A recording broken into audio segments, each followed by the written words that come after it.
अस्सलाम वालेकुम। आज के इस व्लॉग में मैं 3 मुख्तलिफ सिनेरियो की मदद से know learning, rote learning and meaningful learning को समझने की कोशिश करूंगा। मुझे उम्मीद है कि आपको समझ और पसंद आएगा। आइए पहले सिनेरियो की तरफ बढ़ते हैं। असलम अपनी साइंस की किताब में इलेक्ट्रिकल सर्किट पर एक चैप्टर पढ़ता है। वो मवाद पर एक सरसरी निगाह डालता है और ये समझता है कि वो टेस्ट बड़ी आसानी से पास कर लेगा। जब उससे सबक का कुछ हिस्सा टेस्ट की तैयारी के लिए याद करने को कहा जाता है तो वो बहुत कम अहम निकात और हकाइक को याद रखने के काबिल होता है। मिसाल के तौर पर वो एक बड़के सर्किट में अहम अज्जा की फहरिस्त नहीं बना सकता, हालांकि वो उस चैप्टर में तफसील से बयान किए गए होते हैं।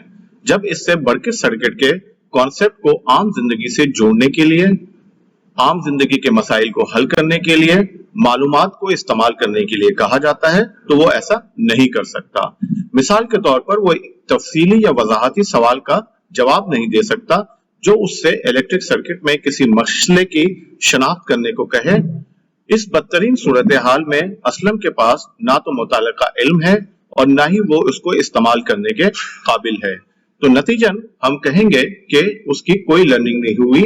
यानी ये सिनेरियो हमें समझने में मदद देता है कि नो लर्निंग हैपेंड। आइए दूसरे सिनेरियो की तरफ चलते हैं। आपकी क्लास में एक और तालिबा है जिनका नाम फातिमा है। फातिमा इलेक्ट्रिकल सर्किट पर वही चैप्टर पढ़ती हैं। वो गौर से पढ़ती हैं, इस बात को यकीनी बनाती हैं कि वो हर लफ्ज को पढ़ें। वो कुलीदी हकाइक यानी अहम निकात को याद करते हुए आगे बढ़ती हैं। जब उनसे मवाद को याद करने को कहा जाता है तो वो सबक की तकरीबन तमाम अहम निकात और हकाइक को याद रख पाती हैं। असलम के बरक्स वो बड़के सर्किट के अहम अज्जा की फहरिस्त बनाने के काबिल हैं। ताहम जब फातिमा से मसाइल को हल करने के लिए बड़के सर्किट के मालूमात को इस्तेमाल करने के लिए कहा जाता है तो वो ऐसा नहीं कर पाती। लेकिन वो तफसीली सवाल का जवाब भी नहीं दे सकती जिसके लिए ऐसे इलेक्ट्रिकल सर्किट में किसी मसले की शनाख्त करना होती है। इस मंजरनामे में या इस सिनेरियो में फातिमा के पास मुतलका इल्म है, लेकिन वो इस इल्म को मसाइल को हल करने के लिए इस्तेमाल करने के काबिल नहीं है। वो इस इल्म को किसी नई सूरत हाल में मुंतकिल भी नहीं कर सकती, यानी उस जैसी किसी सूरत हाल में नहीं इस्तेमाल कर सकती। फातिमा ने मुतलका मालूमात पर तवज्जो दी है, लेकिन वो इसे सही तौर पर ना समझ पाई है और ना ही वो इसको इस्तेमाल कर सकती हैं। इस तरह के सीखने के नतीजे को हम रोट लर्निंग यानी रट्टाफिकेशन कह सकते हैं। आइए तीसरे सिनेरियो की तरफ बढ़ते हैं।